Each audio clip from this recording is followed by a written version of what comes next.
Isaac has been in one major final before, back in Joinville, but was not able to take home the victory. He did win a global challenge online though, so he has had some very, very great success, just not yet at the in-person tournaments. Yeah, but you can see even at the last couple of international championships, even just this season, I feel like it's just been a training arc for Isak here. A top 8 at LAIC, a top 16 at London just a couple of months ago, and now finds himself here on the cusp of being able to truly call himself an international champion. And for Apollo, I mean, what a story for this player. I believe also does get coaching from one of the top North American players in region, Joseph Ugarte, and I think as you look at this team, it is very Joseph Ugarte-pilled. You can definitely see the whispers of Ugarte there. Jumpluff especially is one of his favorite Pokemon, and he gets to share that love with Apollo here in the seniors division. But looking at Isak's team, it is going to be that Calyrex, Shadow Rider, and Koraidon combination, but with the Dozo-Giri, Tatsugiri, Droopy form, and Dondozo looking to combine for some very, very big damage and a lot of stat boosts. Next to it, also the Galarian Weezing, which looks to shut off abilities, and that Choice Scarf Chi-Yu. And that's where this ability shield on the Koraidon becomes really important, because ideally this Koraidon is still going to be able to take advantage of its Orichalcum Pulse and also still be able to give the Sun over to this Chi-Yu to boost up those fire type attacks. And when you take a look at the rest of this team, I feel like you just have so much longevity. You look at that Tatsugiri and this Dondozo as just one of those ways that you can really make sure you're staying around on the field for a long time. And I think that's something that will be very beneficial versus the offensive pieces that Apollo has on his particular team. The Koraidon's moveset is also interesting. Dragon Claw is not something we see too often. Usually it is a Flame Charge in that set like we saw in our juniors finals, but that Dragon Claw could come in very handy because there is another Koraidon on Apollo's team. We get to see the possibility for that Dragon Claw being able to hit Koraidon for super effective damage. Yeah, pick your ghost type. You do have this Lunala as the partner of choice for this Koraidon, and you can already see the difference in movesets between those two Pokemon in particular. But one of the coolest things about this team, I think, just has to be the combination of the Koraidon alongside this Jumpluff with the Chlorophyll ability. You're able to really take advantage of the stun this Koraidon is going to set. And if 2 restrictions aren't enough for you, you've got a Ditto. You could have a third. Exactly. It's going to be interesting, though, because Weezing will be able to swap it at any moment and possibly shut off that Chlorophyll. So even if the sun is up, that speed boost might not be. And let's go ahead and get into it, shall we? The seniors finals of the 2025 North America International Championships. And it all starts here for Apollo, this Jumpluff and this Incineroar. And Isak is going to set the sun for it with the Koraidon next to that Weezing. Again, Weezing, though, with that neutralizing gas ability, does not allow any other Pokemon to activate their abilities. The ability Shield item on Koraidon does give it an exception, though. Yeah, but that's why you didn't see that Incineroar actually drop its attack stat. So this Koraidon is still going to be able to dish out all of the damage it's meant to. Jumpluff gets a chance to set the Tailwind, though, for Apollo's team. As you see, the Toxic Spikes now get laid out on the field. One of the best parts about Weezing, of course, is going to be able to give you the poison damage once those Pokemon switch in onto those spikes. Really important Tailwind, too, because now Jumpluff does remain the fastest Pokemon on the field and can go for these crucial Sleep Powders. Sleep Powder into the Koraidon. It's not going to be able to move on this turn. It does have to take that mandatory turn of sleep, which it will do just in this moment. But this Weezing still gets a chance to do something. U-turn from the Incineroar is going to allow Apollo to also make sure that you can pivot out this Incineroar, maybe actually make use of its Intimidate ability later. But more critically, you have a Pokemon that can come in under these Tailwind conditions now. But there's a drawback to that. There are Toxic Spikes that have been set up on the field. So this Lunala, unfortunately, has to switch in, take that poison, and that poison damage at the end of this turn is going to break that Shadow Shield. I think that's a trade you're probably willing to take, right? The Shadow Shield essentially gets broken by the neutralizing gas anyway, so you probably recognize there's not a turn in this game where I'm going to be able to make use of that Shadow Shield. So now you bring it in, you're letting it get poisoned, but that was clearly going to happen anyway, thanks to this poison gas coming out from Weezing, able to poison this flying type Jumpluff as well. And now that Koraidon has taken its mandatory turn of sleep, it may be able to wake up this turn, but if it doesn't, you gotta face down this Lunala now too. The good thing, though, I think, for Isak is that he does have a couple of turns. The Koraidon isn't under threat right now, I think, of being one-hit knocked out, unless it does take something from this Lunala like Moonblast, but this particular Lunala doesn't have that. So that's not something that you're super worried about. You don't have to expend your Terra either because you just don't need to deal with that move. This Jumpluff, though, is going to take a reprieve as Incineroar comes back out. Now it's going to be poisoned as well. Poison spikes will be very effective here. Meteor Beam is the attack of choice from Lunala, opting to boost its special attack by 1 stage, and then use the Power Herb item to make sure that this attack goes off in 1 turn instead of having to charge up. And Power Beam is going to land into the Weezing. It still does a pretty significant amount of damage, but the Weezing holds on into a comfortable enough HP range that this Citrus Berry is going to allow it to recover a lot. Koraidon does stay asleep, though, unfortunately for Isak. So now there's an even greater chance of it waking up next turn.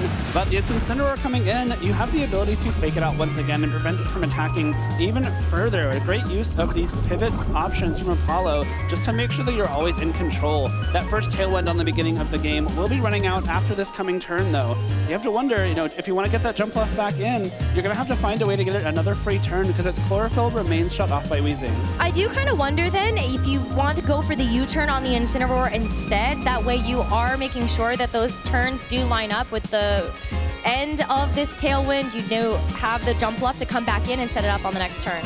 There's also the option for Trick Room on Lunala here if you want to kind of flip that speed. As Tailwind ends, Trick Room goes up, then Lunala can attack first again.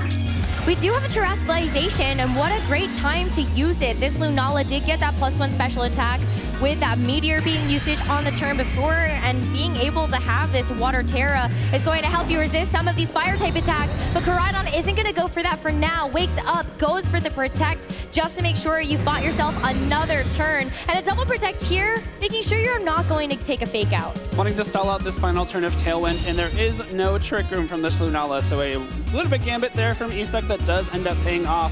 Now your Koraidon will be able to attack next turn, and it will be in the fastest thing on the field. But you can see what Apollo was hoping for. The U-turn from the Incineroar would have given that free switch to the Jumpluff like we talked about before, but now you don't have that. So it will be the Koraidon that can move and hopefully knock something out here. You have that close combat, and unfortunately now that Lunala is terrestrialized, it's no longer a ghost type. It will be hit by that move. You do leave yourself more vulnerable to a pretty safe attack here. If terrestrialization was still on the table, Isak may have been forced to go for a Flare Blitz into that Lunala, which could have been mitigated by a Terra Water, but now there is no more Terra Water, or there's no more ability to Terra because it's already a Water type. And the double Protect is unfortunately going to fail on the Weezing as well, but that's where this Terrestrialization comes back to haunt this Lunala close combat. Gonna be good enough for the first knockout in this game. So we will have to see where the turn goes from here. This Incineroar still gets a chance to move, and it will finally land the U-turn. It would have liked to on the turn prior. The Weezing Protect there, maybe it could have gotten a little bit more done, possibly another Strange Steam for a little bit of chip damage, but the double Protect, possibly hedging your bets that that close combat may have just barely missed a KO on Lunala, and you really don't want to be losing that Weezing if you can help it. Having the ability to control when abilities are and are not active is the main reason why you want to be using this Weezing, and preserving it is really the best thing you can do. It doesn't necessarily need to be attacking, it just needs to exist. Ooh, but look at this. The fourth and final Pokemon for Apollo has been revealed. We've got this Koraidon now that's going to stare its counterpart in the face. And unfortunately, this one does not have that ability shield, so no Orichalcum Pulse it can draw upon to actually really take advantage of. As Apollo also has to think pretty hard about what's going to be coming in next to that Koraidon. I believe that Sun just ended as well, so Isak's Koraidon also does not have that Orichalcum Pulse attack boost, but it doesn't have an Intimidate attack drop because, again, this Weezing is blocking that Incineroar's ability to use its ability. If the Weezing does swap out, abilities immediately do reactivate, so then the Sun and Intimidate would go off, but looks like that's not going to happen just yet. No, this Koraidon is going to go back into its Pokeball for a little bit later as the Jumpluff now comes out in its place. One of the lead Pokemon for Apollo in this game number 1, and very critical to be able to get something like that Tailwind speed up for later, and it's able to come in scot-free. The threat of that Fake Out was enough for Isak to go for a Protect on both this Koraidon and the Weezing, and so Jumpluff just takes a little bit of that poison damage.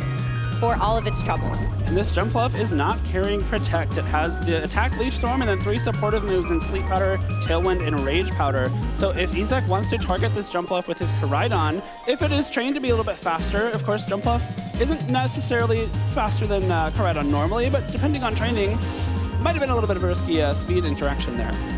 Another pivot though, so Apollo really doesn't want to make use of this Jumpluff quite yet, and this Koraidon is going to come in to have to tank this Flare Blitz instead, and so what a great defensive pivot for Apollo to have made on that turn. But Koraidon for Isak is still getting away with a lot, and this Weezing is around for yet another turn, gets burned, but not a huge deal since this Galarian Weezing really relies more on its special attack rather than that physical output. And with a strange team into the Koraidon, it was good to take the Flare Blitz, but will fall to the Strange Steam, and Apollo now down to the Jumpluff and the Incineroar. What a fantastic play from Isaac there, knowing that either you get to Flare Blitz the Jumpluff for a knockout, or you get to Strange Steam the Koraidon for a knockout when it swaps in. And now I fear that this Jumpluff is not going to be too long for this world, as it no longer has the option to swap out. Again, it does not have Protect.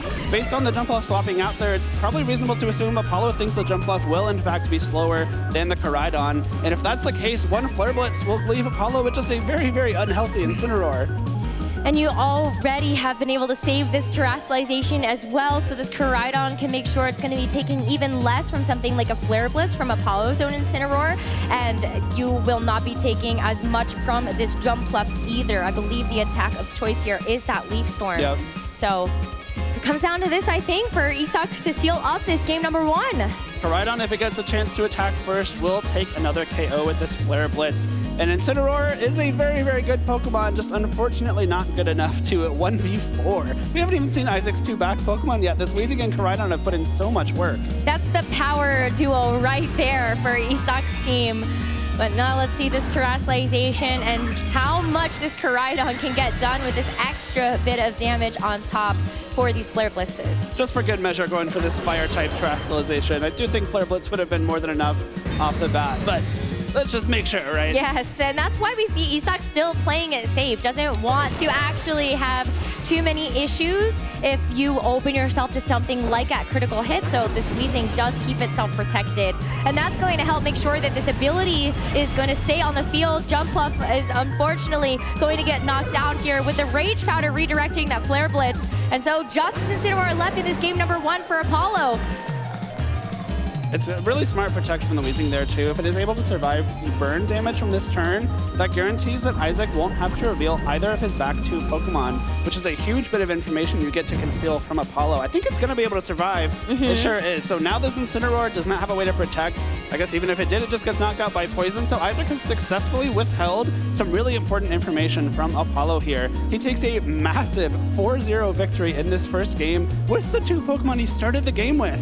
You know what for Apollo brought. You know the strategies he was trying to go for. Isaac had to reveal so little, which is going to be a big boost for him going into game 2. Especially because when you take a look at the composition of Isak's team, it's pretty likely that you look at that and go, oh, Dondozo Tatsugiri makes a lot of sense as a duo you can bring for a game, as well as looking at the Chiyu and the Calyrex Shadow Rider that get paired really nicely together with the combination of Beads of Ruin and the special attack output of that Calyrex. I think given that the poison, the Weezing went straight for the Toxic Spikes on the first turn of this game, it's somewhat reasonable to assume if you're Apollo that the Dondozo and Tatsugiri were the final 2 Pokemon, because they make very good use of Toxic Spikes. They are very, very bulky, very, very hard to take down, and so if you're able to set up Toxic Spikes and maybe whittle away at some of the opponent's Pokemon later on, you can just kind of outbulk them in the very end. But we'll never know. Apollo will unfortunately never know what those last 2 Pokemon are. It could have been any combination of those 4, but Isak has a huge, huge advantage going into game number 2 on top of just the 1-0 lead. Yeah, I mean, right out the gates here, this poor Lunala terrestrializes away from its immunity to those fighting type attacks and gets knocked out by this close combat from the Koraidon. And despite the fact you actually took the drop to your defense and special defense, there just wasn't enough damage on the side of Apollo's team to really whittle through this big threat. And with that ability shield as well, this Koraidon was always going to be well set up for success next to that Weezing. We didn't even get to see the speed interaction between the Koraidon and Jumpluff, if I'm not mistaken. The only turn where they were both on the field without a Tailwind being set up was the Rage Powder, which is priority. So we don't even know if this Jumpluff maybe has the chance to put Koraidon to sleep before it has to set up a Tailwind, which might have been useful information here. Maybe something we have to learn on the fly in the second game. Yeah, well, it went for the Tailwind at the very beginning of that first game. And I don't remember if the Koraidon went for the Protect, but I do think that it was flinched by Fake Out, but I didn't notice if it was first or second. That's a great point. No, I think, there's not a lot going on today, but I think you're right. I think the Koraidon did get flinched and then the jump left move, but yeah, you're right. That's what I would expect, right? We'll just really keep our eyes on it in the second game. There you go. I think that's the more likely outcome, is that the Koraidon is going to be faster than jump left, but again, it's just these very little things that trainers have to be aware of when they're building their teams, when they're playing these games. You know, I think if Isaac and Apollo were paying close attention, I'm sure they know at this point if the Koraidon or that jump left is faster, but it's going to be interesting. Do we see the jump left come back? The Tailwind was important, but didn't do enough. Well, it is going to be back out on the field as it sits next to that Lunala. The same leads from this game number 1 being run back for both of our trainers. Apollo, though, really needs to win this game to keep himself in this series, and with the hope of winning his first ever international championship at his first tournament. But Isaac has such a good position here, as we saw this Koraidon and Weezing have very little trouble with this duo from game 1. And again, 2 Pokemon on Apollo's side of the field, very reliant on their abilities. Chlorophyll for the speed boost on Jump Left, and Shadow Shield for the damage mitigation on Lunala, neither of which are active. A full power Flare Blitz could be sent that Lunala's way. And at least, yeah, I mean, you're able to hopefully help out here with something like this Incineroar to tank it if it was the Jump Fluff on the receiving end of something like that. But it is tough. Isaac is going to go ahead and put his foot on the gas. This Fire Terra type Koraidon now is really going to have all the power in the world behind it. Another terrestrialization, though. Apollo wants to join the fun. It's got to be that Lunala terrestrializing back into a water type, making sure that if Flare Blitz is coming that Lunala's way, it will be doing not very effective damage. But as we saw in that game number 1, the Water Terra did come back as a negative for that close combat. But since it is the Flare Blitz this time around, both this Lunala as well as this Incineroar will be able to take that dust a little bit better. But that's still a lot in the sun, despite the fact that it was a resist. Meteor Beam now from the Lunala. Lunala in front of this would be so good if you catch this Fire Terra. You got the Meteor Beam to be able to boost that up right away with the power, and it is going to land, but it's into the Weezing. And the critical hits! The Weezing is finally out and knocked out for this match, and that's going to give Apollo an opening. That might even be better than knocking out the Koraidon. That Weezing being gone is huge for Apollo. It was such an important part of that first game, disallowing Apollo's Pokemon from making advantage of their abilities. Now the Incineroar's Intimidate goes off. Lunala is still at full HP. Shadow Shield is back on the table, and we do see that Dondozo and Tatsugiri are Isaac's final Pokemon. But now that the Jump Off is going to be able to use its Chlorophyll ability as well, you can put it to sleep. You can go for these Leaf Storms, which will be really helpful in getting some really strong Grass-type damage into Dondozo's weaker special defense. Dondozo's going to go for the Protect, and I think that is one of those things that you have to think about when there's a Dondozo and a Tatsugiri combo. Do you want to try to target Dondozo? Do you want to try to target the partner? Because if that becomes the Tatsugiri, you will not be able to land it. But Apollo sees through the Protect, is able to go for this Moongeist Beam into the Koraidon. It's just another knockout. And now Isaac down to his final 2 Pokemon.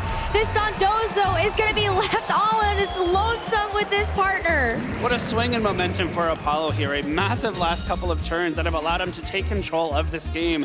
Instead of Isaac being up 4 Pokemon to 2, it's now Apollo's turn. And of course, the Tatsugiri hitting the field, it will activate that Commander ability and jump inside that Dondozo. So it can no longer act itself, but it will boost all of Dondozo's stats by 2 stages each. Speed, attack, defense, special defense, and less importantly, special attack. Yeah, I mean, that's really where the power of this Dondozo-Tatsugiri combo comes from, though, as you are going to make this Dondozo the Big Dawn. It's in the name here, and hopefully the big boss, but wow, look at that! I mean, I think the outcome of this game was already pretty much decided at this point. It would have been very, very difficult for Isaac to come back here. And maybe, again, trying to conceal some information. Maybe you want to hide how much damage some of your attacks do. Thinking ahead to game number 3, maybe I do have to bring this Dondozo again and don't want to reveal speed interactions. So I think it's another kind of smart use of your information here. Just unfortunately, not a use of it that can propel you to a win in that second game. Well, it really comes down to the fact that this Meteor Beam was able to get the critical hit into the Weezing. It was not enough for the KO in that first game, but it brought it down low enough. His reaction was ours, I too. know, Apollo just cannot believe it. that Meteor Beam was able to do just that much. And then the special attack was able to give you enough damage to get the Moongeist Beam KO onto the Koraidon as well. So, wow, both of our trainers, we're going to game number 3, one game of win apiece. I do think focusing on that Weezing was a really smart decision from Apollo. Of course, the critical hit made it even better, but the Weezing turning off all of your abilities was really impactful in that first game. Especially next to that Koraidon, you're going to be tempted to target that restricted Pokemon, the one that's going to be dealing all the damage. But you were able to block the Poison Gas. I believe that was the move that the Weezing was going for on that turn, which would have poisoned your Pokemon and broken Shadow Shield too. But let's go ahead and make some noise, everybody. We're in Game 3 of the Seniors Finals here at the 2025 North America International Championships. And it all comes down to this. Isak being able to make the 3rd top cut at the International Championships this year, but Apollo at his very first tournament ever are both on the cusp of winning the title. And let's go ahead and see how this Game 3 starts to unfold. Koraidon on the field for both trainers, and there's a mix-up now of this Incineroar to lead for Apollo. I just noticed the Weezing's title was Weezing the Furious, and I would have been furious after that second game too. But now it still is back, still is shutting off abilities, no Intimidate and no Orichalcum Pulse for Apollo. Of course, the sun is still up, so Apollo's Incineroar and Koraidon will benefit from the boost of Fire-type damage. Weezing goes for the Protect this time. I think knows that it is public enemy number 1, and Apollo can see already with the Flame Charge. No way! Goes ahead and reads into that. You aren't going to be getting very much damage down into the Koraidon, nor the Weezing, but the Dragon Claw in response. Unfortunately, the Flame Charge is not going to be able to give you any benefit because Isak knocks it out with the Dragon Claw. What a play. I think Apollo noticed that Isak was going for double protects as often as possible in that first couple of games, knowing that fake out would be something that can disrupt your plans. So if Isak did go for a double protect here, this Flame Charge into Incineroar means that his Koraidon would be attacking first. I believe that was also a side U-turn from the Incineroar that would have enabled it to pivot out. Unfortunately, Isak read right through that, takes a huge advantage in Game 3. And now this Incineroar is just going to have to make this manual switch. Jump Fluff coming out in its place, and so we now know all 4 Pokemon that Apollo brought to this game number 3. And we see the Terrestrialization get let loose once again onto this Lunala, the investment into the Water Terra, but Isak was able to sniff this out once before. Yeah, he was. Not going to be caught this time. It is a close combat coming through, but the Jump Fluff this time will be the target, taking not very effective damage. But it's still going to bring this Jump Fluff to below half HP. And so this Lunala needs to pick up the pieces after this Koraidon. You've got the Meteor Beam. We've seen the Power Herb activate, but let's see if this Meteor Beam can actually land its mark. And there it goes. Meteor Beam into the Weezing. It is not going to be this critical hit this time around, so the Weezing is able to stick on for this Citrus Berry recovery too. Now the Jump Fluff again locked on the field without the use of its Chlorophyll ability. Poison Gas will come through and connect with both, no, not both targets. Whoa. Lunala does dodge, very fortunate for Apollo there, and now will not be poisoned and start taking that chip damage. And I believe still at full HP, so if the Weezing is knocked out, that will be Shadow Shield still active. I do like the Jump Fluff swap there. It gives you the chance to go for something like the Rage Powder, protect that Lunala even further for this turn, and possibly take a knockout on Weezing again. Yeah, but I think as well you need to start to consider the speed, and it is going to be the Koraidon that moves first. Jump Fluff is not going to be able to move this time around, but this Koraidon is becoming more and more vulnerable with every single close combat that it goes for. It's taken multiple defense and special defense drops, and with this extra special attack on this Lunala, looks like this Koraidon is going to be a nice juicy target. One-hit knockout here, and that's going to help to start to even the score here as Apollo keeps himself in this. Lunala and Incineroar versus Isak's 3 final Pokemon. Poison Gas hits this time around, though. It will poison Lunala on the second try, which means that even when Weezing does go down, the residual damage from Poison will disactivate that Shadow Shield. Full damage will be coming through into that Lunala, and again, it is the Dondozo and Tatsugiri. We're now in a position that Dondozo loves to be in. Apollo's down to his last 2 Pokemon, especially considering this Lunala is poison. You're going to be able to maybe stall out some turns with Protect. Use that leftovers to get some recovery when you do take damage. Ignore the special attack boost from the Meteor Beam thanks to that unaware ability. And especially once you're able to swap in this Tatsugiri and activate Commander, it's going to be very difficult to take down Dondozo. For Isak, it is really about that long game. As you said, the poison damage will start to stack up quite nicely over the next couple of turns. And with this double protect, not only do you allow that to start working, but this Incineroar also cannot go for something like that fake out, but you also can't go for something like the knockoff either. You would love to be able to remove something like the leftovers, or even just help make sure that this Weezing can get out of the way. But for now, even if this Weezing does switch out and bring this Tatsugiri in, and you get rid of this neutralizing gas, this Lunala is not going to benefit from that. Knockoff will be able to remove leftovers, which is the only way that Dondozo can recover HP. So if you are able to connect with that knockoff, you remove the leftovers, and you can start trying to whittle away as best you can. This Weezing swapping out for Tatsugiri will activate the Commander and boost the Dondozo stats once again, but notably the Intimidate does activate on Incineroar too, so attack is now only up to +1. I believe it's the Wave Crash Earthquake Body Press set, so the Earthquake may be able to hit both Pokemon for some damage here. Body Press will not be affected by that Intimidate though, because it does use that boosted defense stat. Right, and the Body Press onto the Lunala, you would otherwise be able to survive that, but this Lunala sticks around to actually get off this Moongeist Beam. And it's going to do a nice little chunk, but with the knockoff as well. I mean, this Dondozo, it does have its leftovers removed, and it doesn't get that HP recovery, but it's still a tough road ahead. It really is. Lunala will be a couple turns away from being knocked out. It looks like one more turn of poison will leave it very, very close to that knockout, and then a second one will do the job. But I think you can see Isak sees the win at the end of this turn. The Body Press into the Incineroar is going to be good for the knockout and leave this Lunala as the final bastion of hope here for Apollo. Apollo is able to fire off one final Moongeist Beam with this Lunala and actually gets the critical hits. It does, but I don't think that's enough. We have 2 Pokemon left for Isak. This Lunala is still another turn away from being knocked out by poison. We saw Pass for win in the TCG earlier this week, and now we're going to get Protect for win in VGC. No way. It was a great effort, though, to keep Apollo in this game, to see that critical hit take out that Dondozo. But you're right, the Weezing hits the field, a Protect available on both Pokemon, and so we'll see this as the final moves of choice. Isak has attended 3 international championships this season, able to get top cut in both of the previous ones, and leaves this one as a champion at last.